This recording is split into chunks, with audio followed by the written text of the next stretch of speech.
Assalamualaikum warahmatullahi wabarakatuh, dan selamat pagi, selamat sejahtera kepada semua murid-murid yang ada pada hari ini.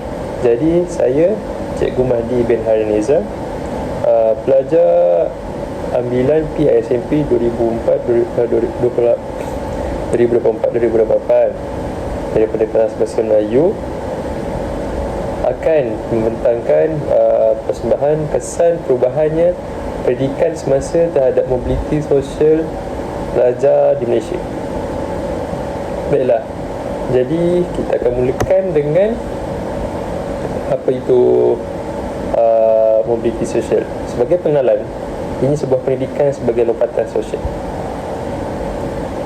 Sebagai definisi mobiliti sosial, perubahan status sosial ekonomi individu atau generasi dalam hierarki masyarakat. Ini merangkumi perubahan dalam pendidikan, pekerjaan dan pendapatan yang mempengaruhi kedudukan sosial seseorang. Jadi, berdasarkan pendapatan isi rumah akan menunjukkan sebuah, orang kata, jurang ataupun pengkelasan sebagai kategori sosial seseorang tersebut. Seterusnya adalah peranan kepada pendidikan. Pendidikan berfungsi sebagai modal sosial yang meningkatkan kemampuan individu untuk bergerak ke tahap status yang lebih tinggi. Ianya membuka akses kepada peluang pekerjaan dan pendapatan yang lebih baik. Dengan kata lain, pendidikan ni seolah-olah sebuah kesempatan kepada orang di luar sana untuk memperkembangkan lagi dia punya kemahiran, dan kemahiran tersebut akan menjadi sebuah, orang kata, tiket emas untuk dia jadi laku di pasaran pekerjaan untuk mendapatkan pendapatan yang lebih baik. Seterusnya adalah kepentingan kepada kajian. Kajian ini akan memberi gambaran tentang keberkesanan sistem pendidikan Malaysia dalam mengurangkan jurang sosial dan memberi peluang kepada semua lapisan masyarakat untuk meningkatkan taraf hidup.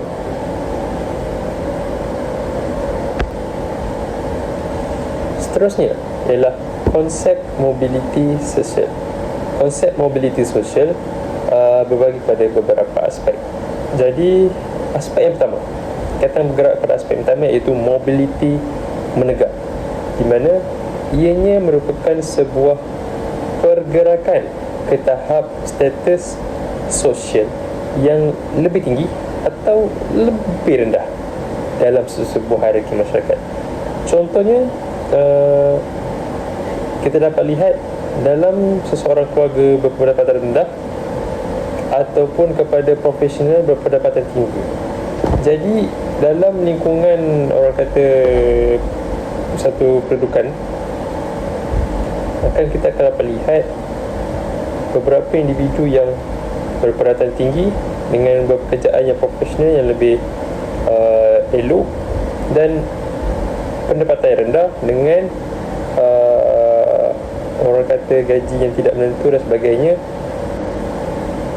menunjukkan sebuah perbezaan yang tinggi ya. Dan kalau contohnya orang tu berpindah ataupun menaik pangkat daripada M40 ke T20, menaik, ataupun dia T20 tiba-tiba dia syarikat jatuhkan muflis, dia menurun, itu akan menunjukkan sebuah mobiliti bergerak secara menegak. Seterusnya kita akan bergerak kepada mobiliti mendatang, di mana mobiliti mendatang ini merupakan perubahan dalam jenis pekerjaan atau bidang tanpa perubahan status sosial. Contohnya, kita boleh sifatkan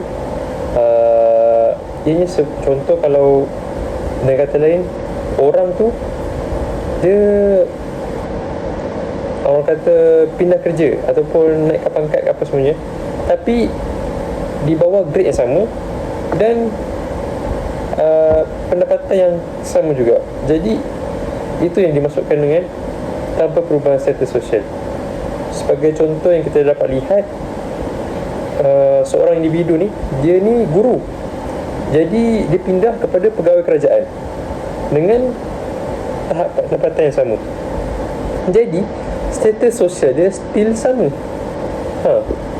Kalau dia tergolong sebagai M40 dan pendapatan yang dia dapat tu pun masih tergolong M40, dia masih M40. Itu yang dimasukkan M40. Itu yang sebagai contohnya lah. Seterusnya ialah mobility antara generasi, di mana pembandingan status sosial antara ibu bapa dengan anak mereka ni adalah ukuran penting untuk menilai keberkesanan sistem pendidikan dalam mengubah nasib keluarga. Ukuran mobiliti sosial ni, dia ni meliputi tahap pendidikan yang dicapai, jenis pekerjaan yang diperoleh dan pendapatan yang diterima. Ketiga-tiga dimensi ini saling berkait dalam memberikan gambaran komprehensif tentang perubahan status sosial seseorang.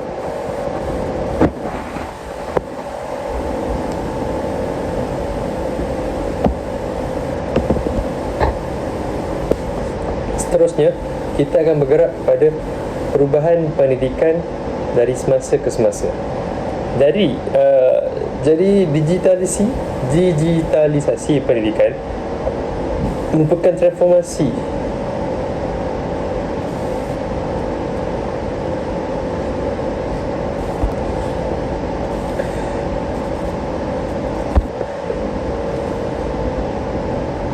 Baiklah, seterusnya transformasi digital pembawa kepada AI, e-learning dan platform yang pembelajaran dalam talian. Ini membolehkan akses pembelajaran lebih fleksibel tetapi mencipta jurang digital antara kumpulan berbeza-beza.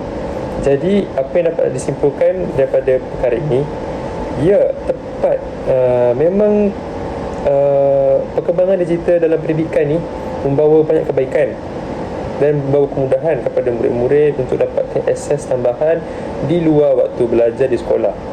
Tetapi berdasarkan pembawaan digital ni juga akan menunjukkan jurang digital yang sangat jelas di antara murid-murid disebabkan perbezaan pendapatan ibu bapa dalam kalangan murid-murid. Jadi kemudahan yang diterima oleh mereka juga berbeza-beza. Seterusnya ialah akses lebih luas, peningkatan jumlah institusi pendidikan dan program yang tersedia untuk pelbagai lapisan masyarakat. Namun kualiti dan sumber disediakan tidak seimbang di seluruh negara. Seperti mana institusi pendidikan ataupun jangan kata institusi pendidikan lah, guru-guru dalam bandar dengan luar bandar pun sangat berbeza. Diorang mempunyai, orang kata, kepakaran dan kemahiran dan pengalaman yang berbeza-beza. Kalau dalam bandar, diorang ni lebih banyak dalam terjerumus dengan program, seminar dan sebagainya. Jadi diorang sangat berkemahiran dan diorang boleh melakukan, orang kata, pendigitalan dengan lebih baik daripada luar bandar ni. Luar bandar ni sangatlah tradisional, daripada yang veteran maupun yang muda. Diorang ni tidak terlampau menerapkan pembelajaran abad 20, 21 ni dan penggunaan digital secara meluas. Mana taknya, sebab kan murid-murid mereka pun yang di luar bandar bukannya banyak sangat kemudahan yang boleh terima. Jadi untuk dapatkan akses dan mengaplikasikan digital tersebut agak sukar bagi mereka. Tambahan pula institut pendidikan dalam bandar dengan luar bandar sangatlah berbeza dari segi kualitinya. Seterusnya adalah polisi inklusif. Dalam dasar pendidikan yang menekankan akses sama rata untuk semua, termasuk golongan kurang upaya dan komuniti terpencil. Pelaksanaan memerlukan sumber dan sokongan yang mencukupi.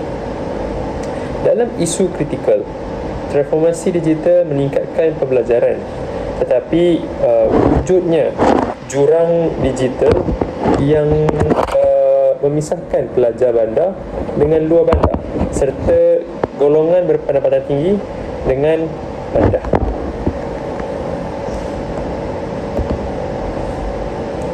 Seterusnya kita akan beralih kepada dapatan kajian mobiliti sosial di Malaysia. Jadi saya telah sediakan rujukan daripada jurnal yang saya kaji sendiri. Bukan saya kaji, orang lain kaji, tapi saya mengulang kaji ataupun saya buat pencarian lah. Berdasarkan kajian tersebut menunjukkan perkembangan positif dalam mobiliti sosial melalui pendidikan di Malaysia. Data menunjukkan peningkatan yang ketara dalam tahap pendidikan antara generasi. Kita dapat lihat 62% mobiliti pendidikan. Anak-anak generasi kini mempunyai tahap pendidikan lebih tinggi daripada ibu bapa mereka. Hal ini kerana orang-orang zaman dulu sangatlah susah untuk dapat masuk ke universiti. Jika mereka dapat pun, andai katakan dalam satu kampung ada satu individu yang mendapat untuk masuk tempat ke Menara Gading, mereka akan mendapat sambutan yang sangat meriah sehingga menjadi majlis kenduri, kesyukuran dan sebagainya. Kerana tempat untuk mendapatkan penempatan dekat institut tinggi ni sangatlah terhad dan sukar. Tidak sama dengan sekarang. Sekarang sangat mudah kerana munculnya banyak institut, mahupun swasta ataupun awam dan sebagainya.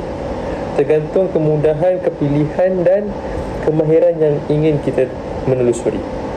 Jadi seterusnya faktor utama. Pendidikan sebagai pemacu paling signifikan dalam mobiliti sosial. Sebagaimana negara-negara luar sangat memfokuskan pendidikan sebagai salah satu sektor untuk memperkembangkan lagi kemajuan negara mereka. Sebagai contoh Singapura, mereka sangat kerajaan mereka sangat committed dan memberikan sumbangan yang sangat besar kepada negara, kepada pendidikan untuk memperkembangkan lagi rakyat mereka dalam menelusuri dalam bidang pembelajaran. Jadi kerajaan Malaysia patutlah kita contohi negara-negara besar dalam pendidikan ini seperti Singapura, Korea dan sebagainya. Dan seterusnya golongan B40. Peningkatan mobiliti bagi keluarga berpendapatan rendah. Ini akan membuka peluang kepada golongan B40 ini untuk memperkembangkan lagi kemampuan dan peluang mereka untuk menelusuri dalam pasaran pekerjaan. Jadi mereka dapat mengubah nasib dan mempertingkatkan lagi kualiti pendapatan sosial di Malaysia. Jadi pendidikan terbukti sebagai faktor paling signifikan dalam meningkatkan status sosial di Malaysia. Golongan berpendapatan rendah menunjukkan peningkatan mobiliti yang bermakna, walaupun masih terdapat cabaran untuk mengejar yang ketertinggalan. Ya, walaupun mereka ni mempunyai kelemahan, tapi masih juga terdapat beberapa individu yang tetap berusaha. Sebagai contoh, pelajar-pelajar cemerlang dalam Malaysia yang hingga mendapatkan berbelas-belasan A datang daripada keluarga B40 dan yang tidak kemampuan dan cuba untuk mengeluar daripada kepompong untuk mengubah nasib mereka. Seterusnya kita akan menganjak kepada faktor-faktor yang mempengaruhi mobiliti sosial. Pendidikan ibu bapa. Pendidikan ibu bapa ni menjadi faktor utama di mana tahap pendidikan ibu bapa ni memberi kesan langsung kepada aspirasi dan peluang anak-anak untuk melanjutkan pelajaran. Berdasarkan pandangan saya sendiri, ibu bapa yang kurang pendapatan ni kurang memberikan motivasi kepada anak-anak untuk melanjutkan pelajaran. Bukan kurang motivasi, maksud saya macam kurang berkemampuan untuk meningkatkan motivasi dan menaikkan keselesaan persekitaran, kemudahan yang patut diberikan kepada anak. Sebagai contohnya, kita dapat lihat ibu bapa yang berpendidikan tinggi sangat menekankan anak-anak orang untuk belajar, sanggup mengeluarkan dana yang sangat besar, masuk tuition, belikan iPad ke komputer riba ke komputer ke khas untuk buat pembelajaran dan rujukan dan sebagainya. Sedangkan individu yang anak-anak murid ibu bapa yang berpendidikan rendah ni seolah-olah macam hantar anak mereka ke sekolah semata-mata tanpa ingin berusaha untuk meningkatkan lagi motivasi mereka untuk terus mencapai kejayaan dalam pendidikan. Ya, saya tahu kemampuan untuk mereka berbeza-beza. Ada yang juga kurang kemampuan, akan tetapi terdapat juga segelintir bapa yang seolah endahkan dan membiarkan saja anak-anak mereka datang sekolah semata-mata. Seterusnya, sikap keluarga. Kita dapat lihat seperti yang saya katakan tadi, nilai dan sokongan keluarga ni sangat penting. Motivasi kepada anak terhadap pendidikan memainkan peranan penting dalam menentukan kejayaan anak-anak. Jadi jika anak-anak ni hilang motivasi, hilang semangat untuk belajar kerana kurang sokongan daripada ibu bapa, sangatlah dirugikan. Banyak saya nampak di luar sana, kita dapat lihat ibu bapa yang kurang berpendidikan dan kurang pendapatan ni kadang kurang beri sokongan. Diorang hanya tidak mengandalkan anak-anak mereka.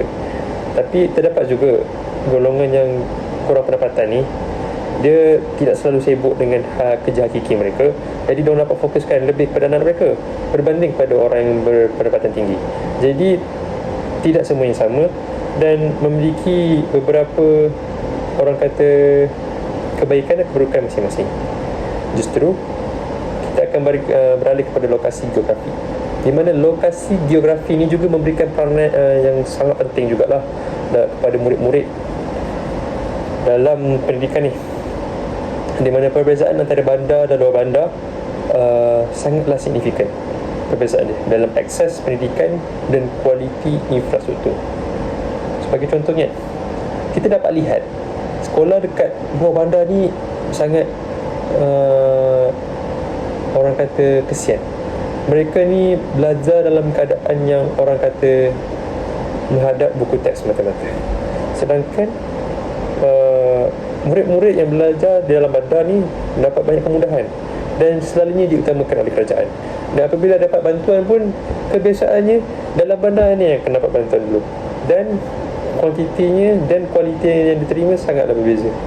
Sebagai contoh, mungkin kita dapat lihat sekolah-sekolah dalam bandar, sekolah kluster dalam penggunaan IT dan sebagainya memiliki peralatan inovasi ataupun peralatan RBT sangat lengkap. Sedangkan luar bandar ni seolah-olah terabaikan, dan ada yang guru sanggup mengeluarkan dana mereka sendiri untuk disumbangkan kepada sekolah demi anak-anak murid mereka belajar. Dan akhir sekali lah, akses universiti. Kemudahan untuk memasuki institut pengajian tinggi yang berkualiti menentukan peluang kejayaan masa depan. Disebabkan kemudahan universiti juga akan memberikan, orang kata, sebuah peluang kesempatan kepada anak-anak untuk menceburi bidang yang khas yang mereka ingini. Jadi mereka dapat menceburi dekat pengajian yang memfokuskan kepada bidang yang mereka minat. Sebagai contohnya, kepada yang minat IT dan sebagainya, boleh pergi ke UTHM. Kalau yang minat kepada pendidikan apa semua, banyak yang terjerumus kepada opsi dan sebagainya. Jadi pendidikan adalah faktor yang paling signifikan dalam mobiliti sosial Indonesia. Jadi membolehkan individu melampaui batasan ekonomi sosial generasi terdekat.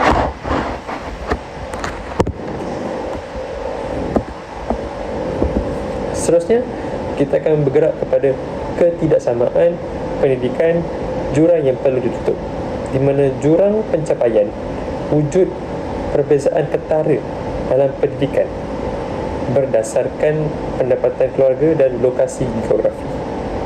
Pelajar daripada keluarga pendapatan rendah dan luar bandar menunjukkan prestasi yang lebih rendah. Saya tidak mengatakan semua, akan tetapi segolongan besar daripada mereka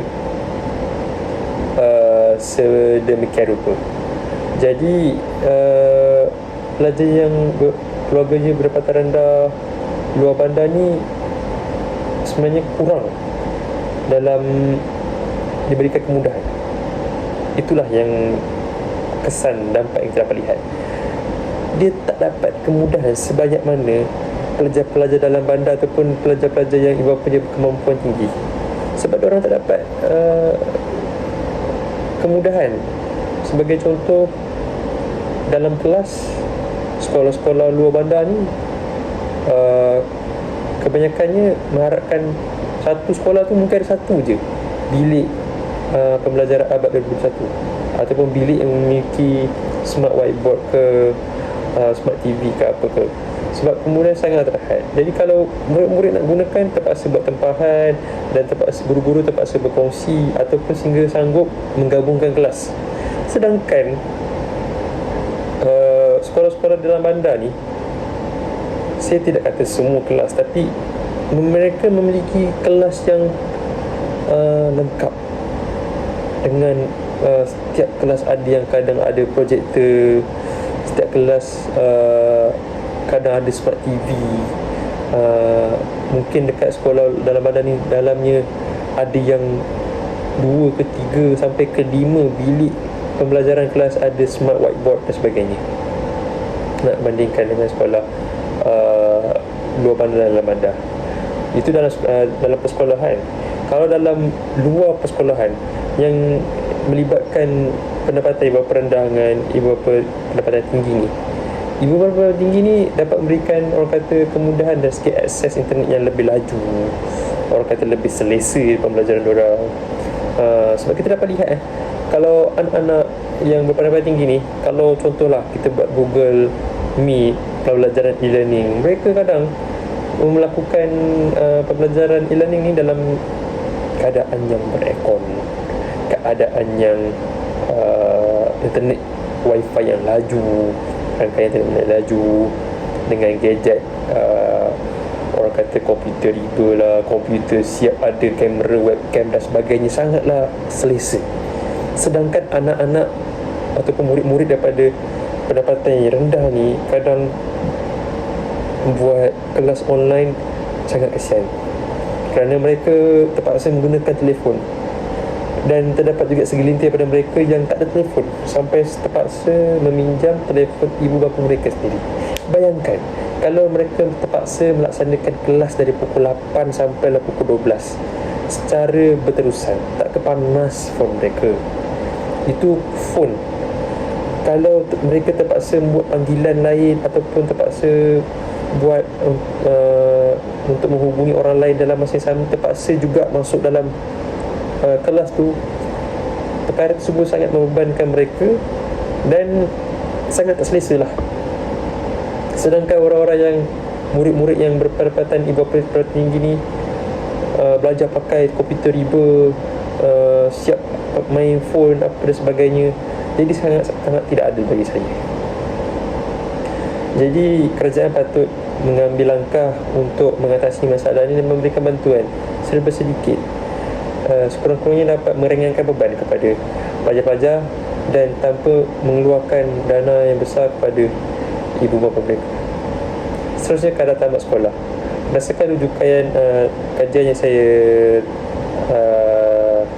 buat pencarian ini, terdapat perbezaan dalam kadar tamat sekolah mengikut negeri dan jeda. Beberapa negeri menunjukkan kadar yang lebih rendah berbanding purata kebangsaan, menunjukkan keperluan intervensi sasaran. Apa yang dimasukkan, beberapa sekolah dalam Malaysia ni kurang memberikan kelas secara berterusan, dan orang kata ada sekolah yang orang memanjangkan waktu pembelajaran. Ada sekolah yang balik pada waktu tepat sasaran.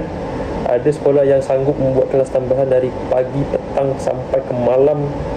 Jadi terdapat perbezaan dari orang kata kluster kelas ni, kluster sekolah. Kita akan dapat lihat beberapa sekolah yang sangat berusaha untuk push anak-anak murid mereka dalam pembelajaran. Jadi kemudahan kepada anak-anak dalam pembelajaran itu berbeza-beza. Seterusnya, akses kualiti, di mana kualiti pendidikan tidak seimbang di seluruh negara. Sekolah di bandar mempunyai lebih banyak sumber guru berkualiti, infrastruktur moden berbanding sekolah luar bandar. berdasarkan guru berkualiti. Seperti yang saya cakapkan tadi, guru dalam bandar ni cenderung menerima kursus, latihan, seminar dan sebagainya yang lebih lengkap. Jadi mereka sangat berpengalaman. Jadi kemudahan akses digital semua mereka boleh dikatakan sangat mahir. Kalau nak dibandingkan dengan guru-guru luar bandar, mereka kebiasaannya, saya tak kata mereka semua tak masuk seminar dan sebagainya. Cumanya bila diorang ni berhadapan dengan murid-murid juga yang di luar bandar juga kurang dalam kemampuan untuk mengakses internet sebagainya. Jadi diorang tak boleh nak mengaplikasikan benda tu kalau diorang ada lah kemahiran tu. Jadi walaupun seseorang guru tu berpengalaman, mereka sendiri mengalami masalah. Jadi harap mendapatkan bantuan dan jadi perhatian kepada kerajaan lah untuk membantu terutamanya anak-anak sekolah, sekolah-sekolah di luar bandar. Seterusnya, kesan positif kepada perubahan pendidikan. Jadi perubahan kesan yang pertama ialah akses lebih luas, di mana peningkatan dalam jumlah institusi dan program ni peningkatan peluang mobilitas sosial untuk lebih ramai pelajar. Seterusnya, peningkatan pendapatan tahap pendidikan yang lebih tinggi berkaitan dengan pendapatan yang lebih baik dalam pasaran pekerjaan. Dengan kata lain, dengan pendapatan yang tinggi, tahap pendidikan yang tinggi, mereka ni sebenarnya berpeluang untuk menjadi laku dalam pasaran. Jadi diorang dapat memilih mana yang sesuai dengan minat diorang dan memiliki peluang untuk mencari pekerjaan yang lebih tinggi di pendapatannya. Jadi mencapai tahap pendidikan yang sangat tinggi, orang kata memberikan kemudahan lah untuk mereka di satu hari.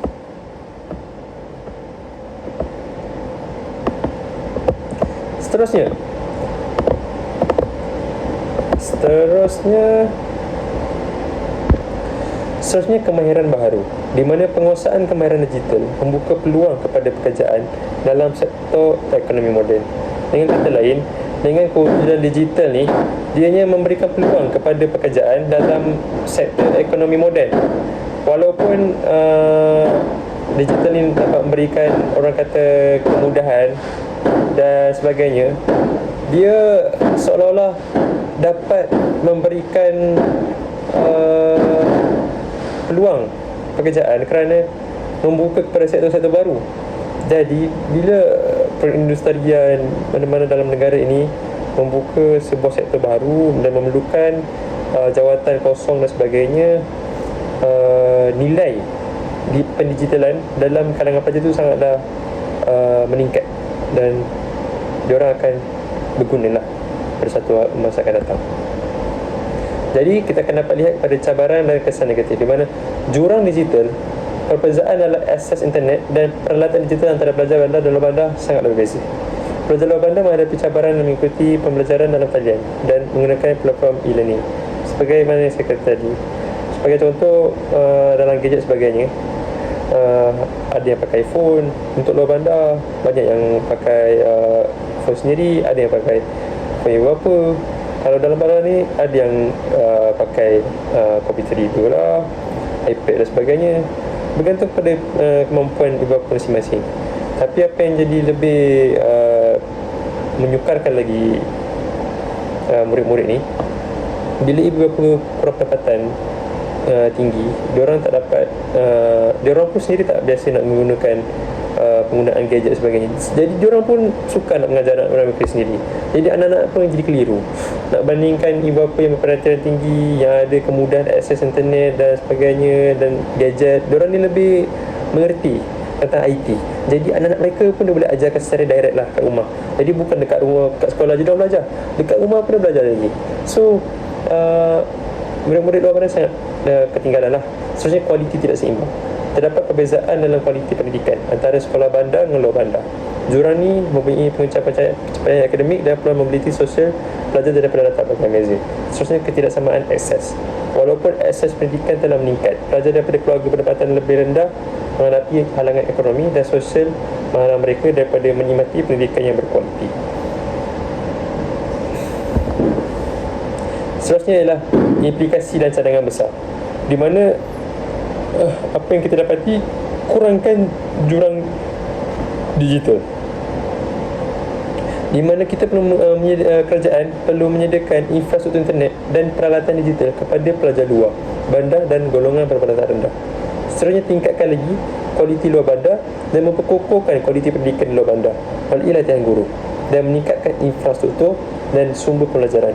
Jadi guru-guru di luar sana, luar bandar akan jadi lebih kemahiran dan dapat mengaplikasikan dengan bantuan daripada kerajaan untuk membantu murid-murid mereka dalam penggunaan pembelajaran digital.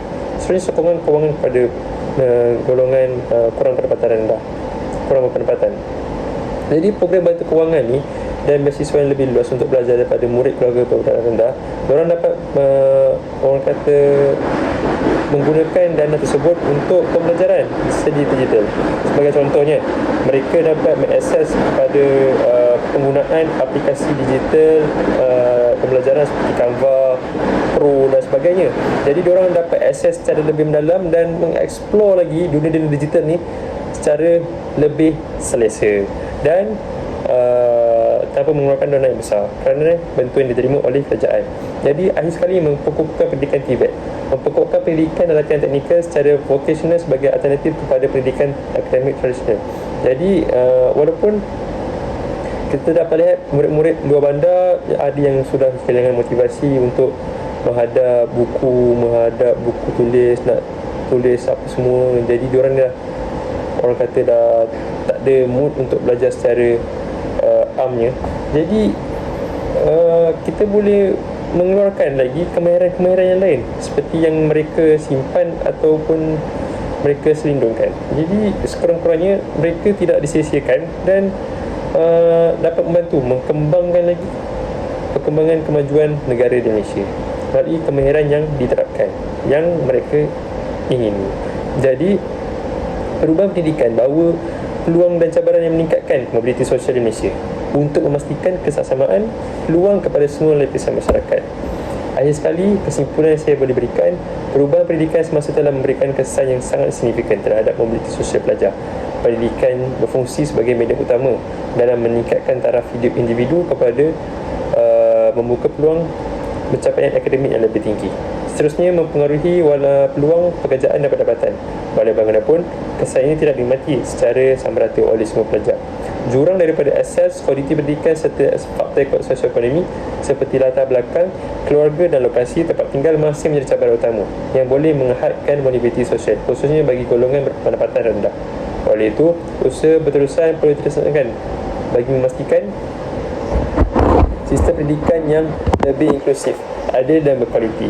Hal ini penting agar pendidikan benar-benar berfungsi sebagai alat mobiliti sosial yang berkesan dan mampu mengurangkan ketidaksamaan dalam masyarakat. Jadi sekian itu saja pada saya, Mahdi bin Nizam. Assalamualaikum warahmatullahi wabarakatuh dan jumpa lagi.